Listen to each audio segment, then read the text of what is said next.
move into this. So yeah, as I said, I thought a more interesting angle for today's session would be to think about this business of taking music and technology, putting them together, and what does that really mean? I'm sure many of you have come across the term music technology before, and what does that really mean? And there are lots of different programs who offer this type of thing, and there there will be certainly commonalities across them all, but there will be differences as well. The MST program at Ulster is relatively new. Well, we've been doing music for a long time. The music, sound and technology program is relatively new, and it's much more focused. And in saying that, it is responding to the current environment. So we're trying to do something that is responsive to the world around us. And because we are young and agile, we can respond in a fairly quick way. So, yeah, like I said, it's all being framed around this particular program. But to be honest, I'm mostly going to speak quite generally about the area. So when I say MST, because music sound technology is just quite long, we call it MST, and you have the UCAS code there. A little bit about me, just to get us started. My first start was in the recording industry, and I worked in recording studios for many years. I worked, and then following that, I felt like I needed a change, and then I moved into the area of media, which is just a meaningless term in many ways, but this is the parts that were relevant for me. So always doing the sound and music were always an important part of it. A lot of live events, advertising for TV and radio, video as well, lots of video, and then towards the tail end of that, lots of software. And software has definitely been a driving force over the last number of years. So I've been on the industry side of things for about the same period of time as I have been on the academic side of things. I've been in Ulster for the last 15 years, and I've worked on a number of different programs. So that's a little bit about me. Let's take a look at the world more generally. And I know these times are incredibly uncertain, and it's hard to get our bearings sometimes. But actually, in relation to music, we can be cautiously optimistic. The thing about music is that it has always been the first through this extensive digital transformation that's been happening over, well, it's decades now. And music was always the first through it. So it was the first to be disruptive, to be disruptive. That is the changing of one model to another. And it has now come through that. And some estimates suggest that in the United States alone, the current recorded music industry, and I'm focused on the recorded side first, we'll get into the other aspects in a moment. The current recorded music industry is worth about $10 billion, which is quite a lot, and it's definitely bouncing back. Many of you, some of you may or may not be aware, it's been a difficult number of years for the music industry, for some of the things that I've already mentioned, this business of moving from a pre to a post-internet era. The 90s, which is, when I think about it, the 90s, I'm a little bit older, the 90s don't feel that long ago, but the 90s are 30 years ago. But the 90s were a boom time for the music industry. And I was busy. I was working in it at that time. So CD sales were high. There's a thing called a CD, a compact disc. I don't know, most people don't. Well, I'm sure you know what it is, but we don't see them too often. And there was a channel called MTV, and they played only music, believe it or not. And the record labels at that time were supporting artists much more freely. Then the internet came along, and about 2000, it was pretty clear that digital music and music online was going to be quite important. But the industry itself took a lot of time to change, and then there are lots of reasons for that. The end result of that is that slow, that inertia, that unwillingness to move meant that CD sales collapsed. And then platforms like Napster, which is the first of the really large online music sharing applications, it did a lot of stuff around copyright, and some of that was questionable. But what it did show was the just enormous global appetite that there is for music. and also the importance of social sharing. That social part of music has always been really important, and the internet really emphasized that. So currently we have these streaming models. You'll be familiar with things like Spotify and some of these applications. Now, I'm not here to suggest that these models are perfect, far from it. They very much favor the recording company rather than the artist. But all of this is in flux, and there's conversations around this to make it fairer for the artist in this sense. So in the end, this is certainly going to be important. And the important part here is that this has global reach. We're not talking about national borders. We're talking about a global audience of 7 billion people. So it's quite sizable. And then coming from that, then we realized that both artists and producers and people who make music, they have great many more channels that are available to them. And by channel here, I mean just a route to your audience. So some way of accessing or touching your audience. And there's lots and lots of ways of it. And you'll probably be aware of far more than I am. I'm just that little bit older and I'm still kind of stuck on some old stuff, I guess. But there's lots and lots of ways. And certainly the online piece is hugely important to this. I'm using the term entrepreneur here, and entrepreneur, we often associate this in business contexts or in software contexts. But before all of that, well, before software context anyway, entrepreneurialism was something that happened in the creative industries or the creative economy. It just happened naturally. We just didn't call it that. But you always had to be somewhat of a self-initiator. You always had to be in trying to find bands and work with different people and trying to produce good work. And that is entrepreneurial in itself, okay? And it's part of the reason why the creative industries are somewhat difficult to make a start in, because there isn't a formal route in like there is with many careers. You do have to sort of, it's based on a project per project basis, which can sound scary, but it's actually not. It's not too bad.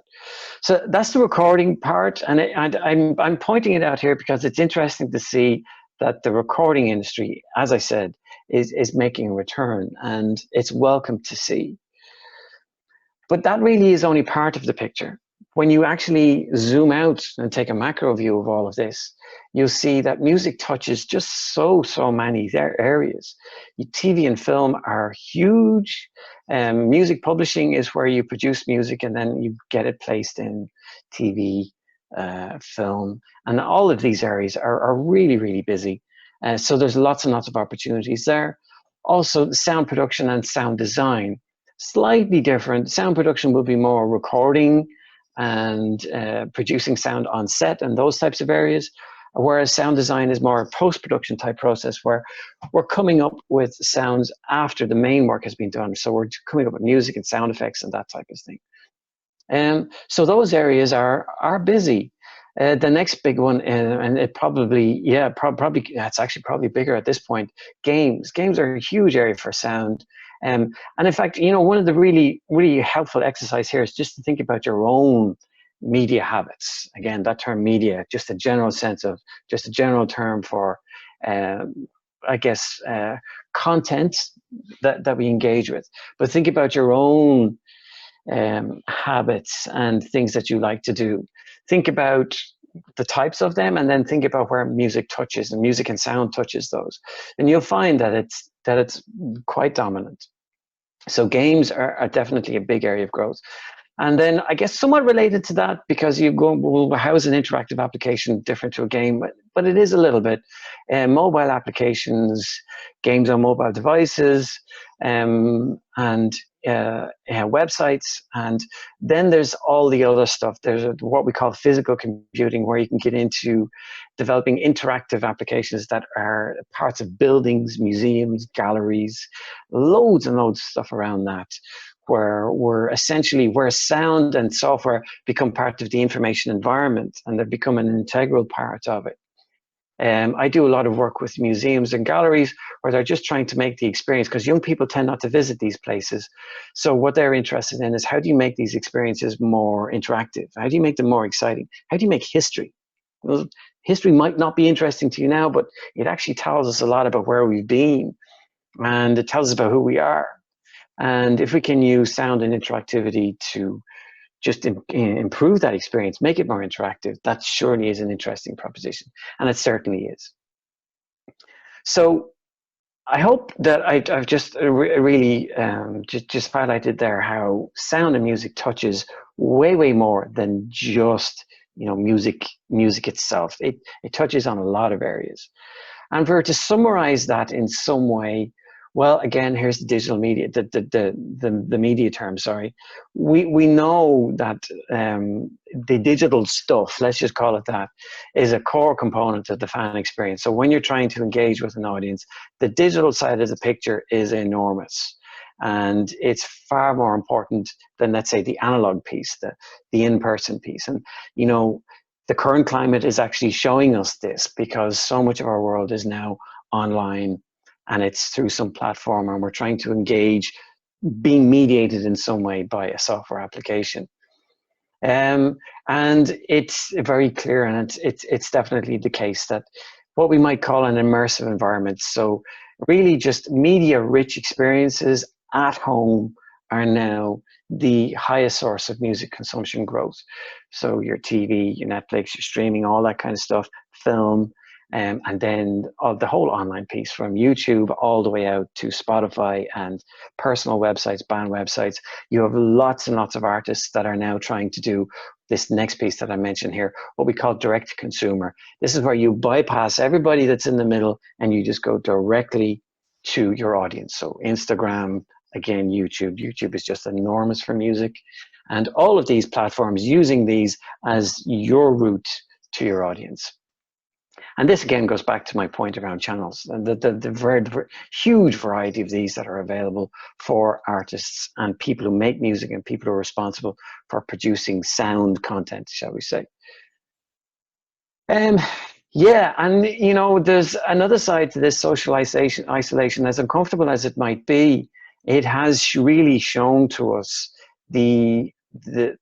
it's back to that part again, which actually was highlighted right back in the 2000s with Napster. This social music piece is really important for everybody. Again, the audience, the size of the audience for music is global, right?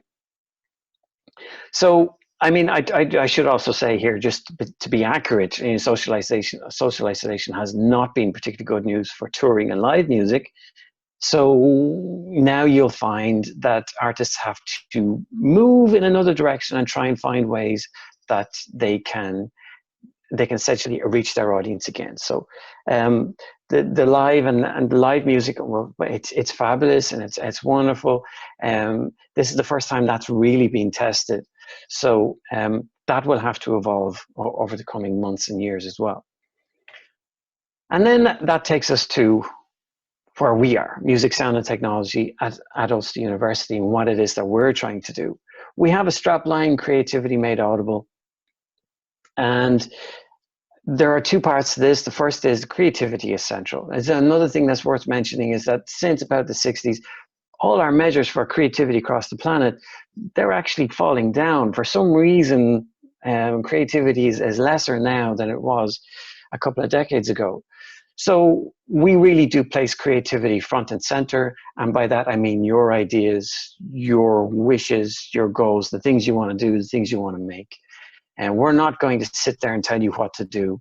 We're going to ask you to explore your own imagination and try and come up with stuff. And then we'll make it audible. Then we'll try and use the very huge variety of tools that are available to bring all this into some sort of tangible thing that we can engage with. So, and that's really what we're about. We're trying to show how sound can be created and manipulated, processed, tweaked, altered, adjusted, processed, affected, whatever, to create a listening experience that makes sense for the world that we live in today. So we are not locked into any one tradition. I will say that we will teach you, we will definitely discuss all the things that all other, that is relevant for a music and technology program. So your sound recording, working with things like Logic, Pro Tools, Ableton Live, even Fruity Loops, all of these applications, they're all completely valid. Working with these and trying to produce audio, okay? But then trying to think as well about how that might be relevant for the world that we live in today. And there are three main components to this. Now, two of these terms are somewhat ambiguous, so I'll tear them apart a little bit, just to make complete sense. But we have three main strands, really. There's the compositional part. Well, that essentially just means writing and making music, right? And we would use, as I said, we would use all the latest tools to come up with that and come up with original audio material. And this is where your imagination and your creativity come front and center. What is it that you want to make? And we're not locked into any type of genre. We, in this year's cohort, we have everything from traditional Irish music all the way up to drum and bass and dubstep and techno. So we have the whole gamut, and we even have some jazz and funk in there as well. So we're not locked into any one. It's all music. It's all good. So we'll work with all of it, and we have a staff team that can support that. And when I say digital composition, obviously a lot of this is all, although the compositional part and the performance and is all captured using technology, and that hasn't changed all that much. It's just one was analog and now it's digital, right? Once upon a time we used tape machines, not today. Although you still can, but they're rare enough. On the technology side, we just can't ignore that, and I've mentioned it at least once already in this presentation. We can't ignore the fact that technology is an important part of it. So, but when we're talking about this, we're thinking about how do we reach our audience? What are the tools that we need to use to really make an immersive, right, experience that somebody will be compelled into engaging with? But also we're looking at things like coming up with new instruments. So designing and making new instruments using all kinds of different things. From 3D printing out to electronics. And if that sounds really, really complicated and difficult, don't worry. It's not nearly as complicated as you think. And then the other side of it is then the physical side of this. So working with, let's say you have an empty space. How do I make it interactive? Fill it with speakers, fill it with screens, and make it just a really enjoyable space to move in and out of. And then the other ambiguous term then, so the first ambiguous term is composition. So you don't have to have any traditional music skills. So being able to score, being able to read and write scores or musical theory, we don't actually require that. For us, composition is essentially constructing audio material, right? And then the other slightly ambiguous term is performance. It doesn't mean that you have to stand on a stage and perform. Performance in an academic context just means, just think about where is the material being played? Where are you going to hear it? Where are you going to experience it? So that can be, yes, that can be a venue or it can be a club, but it could also be a public space. I've already mentioned galleries and museums. There's a lot of scope for growth there, but also film scores, game soundtracks, and then of course our software applications, the one that's in your hand for so many hours in the day. So we're taking all of that together. And how do we do that? Well, here would be the main skills that we'll engage in. And I mean, all of these are very essentially just headline topics, right? We will get into a lot of detail with each of these. And while each of these are core areas for a music endeavor, there are also, a lot of these skills are transferable. That is, in 3 years from now, when you graduate, or 4 years from now, whichever it is, when you graduate, it is possible that and you won't have the same interests that you had when you joined, and you might find there are other things that you're interested in, and these are transferable. That is, the core of what you learn here can be adapted and shifted across those areas, and that's really, really important. So the main ones: sequencing, sampling, and synthesis. If you don't know, this is essentially sequencing is how we sequence pieces of audio material. Sampling, where we record sounds and put them inside a machine, and then we can trigger them on a keyboard. And the synthesis. Synthesis it's both for construction of sound and then deconstructing sound. So breaking sound down into its frequency components and coming up with interesting timbres, things that are harmonically rich, right? Audio recording. In second year, you spend some time in the studio, and then you can spend, once you've had that training, you can spend a lot more time in it. You'll be introduced to the first of the studios in year one, and then you'll be given, once you've had that training, you're free reign to use it for whatever you like. I've mentioned electronics, and actually programming and electronics work closely here together. In year one with me, we will design a synthesizer and we'll build it inside a web interface, which is lots of fun, and it's not nearly as complicated as you think.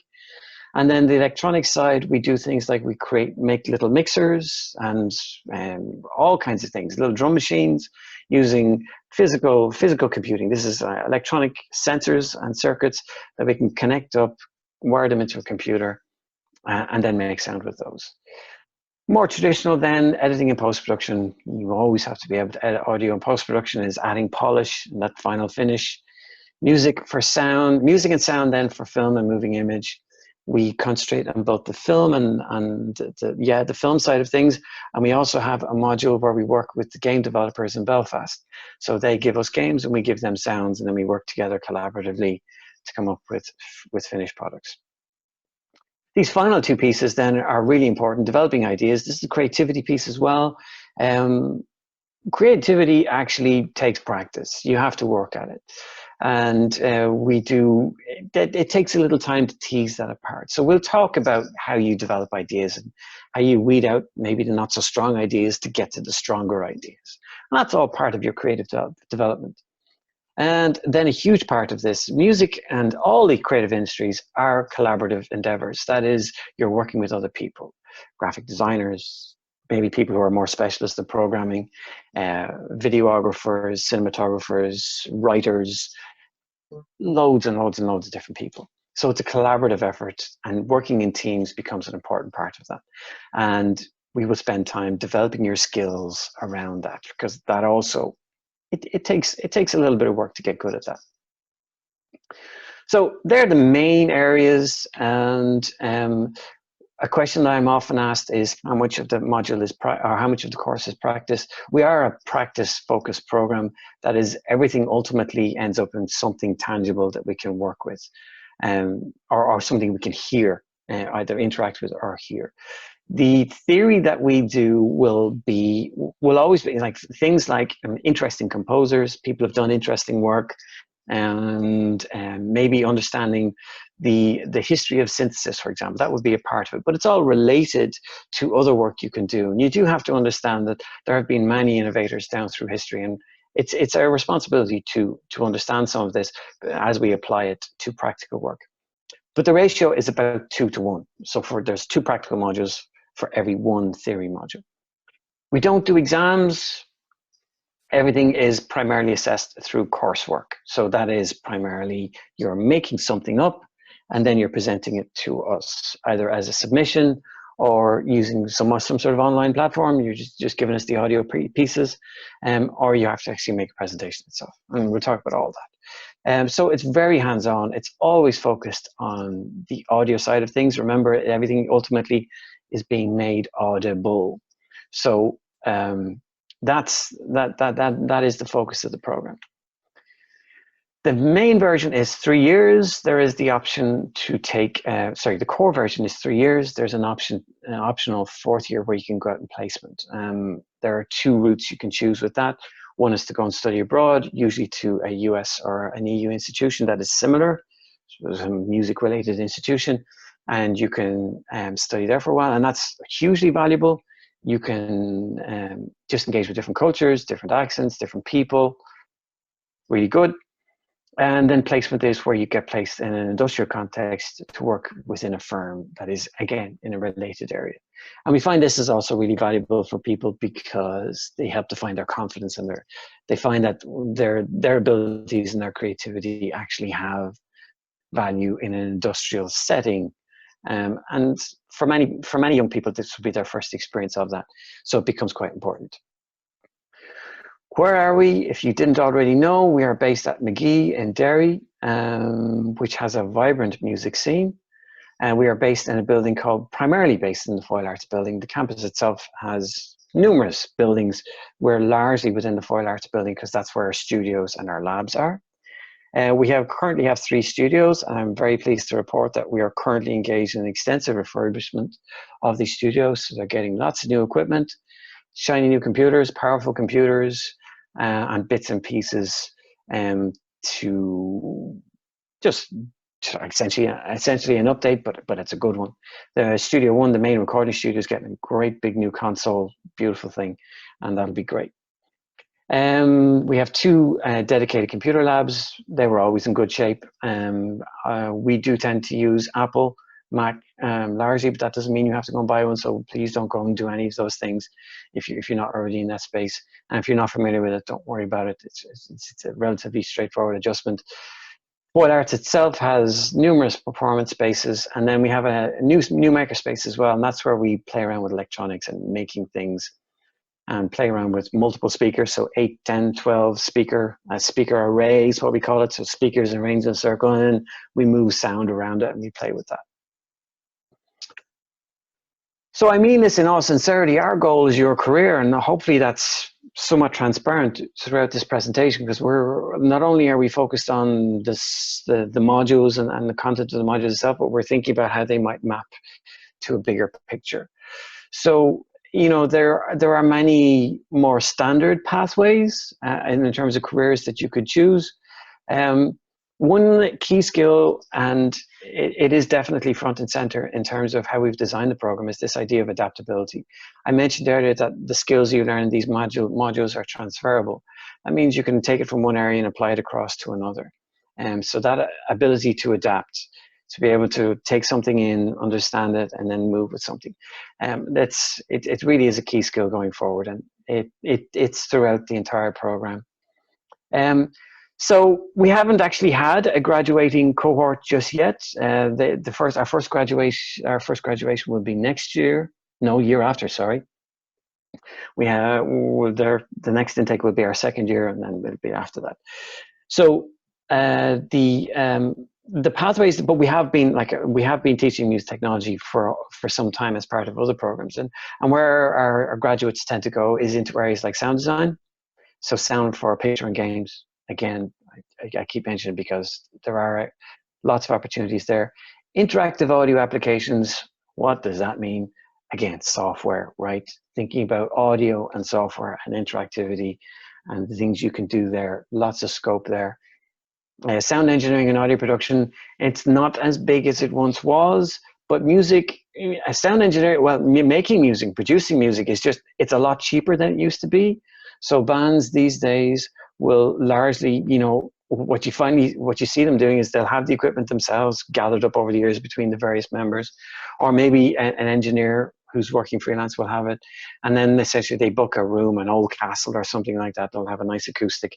They go in, they hire it for a week, and they go in and they record it. So the old studio stuff doesn't happen so much anymore, but there's still lots of activity around recording. It's just, again, project based. And let's hope that the live sound side of things makes a return. I'm sure it will, and that's always busy, right? Performance, we have lots of musicians that join us, and they simply want to take this knowledge and apply it to their own performances. More traditional software development that maybe isn't quite so focused on sound and interactive, but maybe you might find that you're interested in, for example, and we've had this before, we had one young man who joined us, he was dead set on becoming a music producer, and then realized that he had a flair for 3D, working with 3D content, and he went and explored that.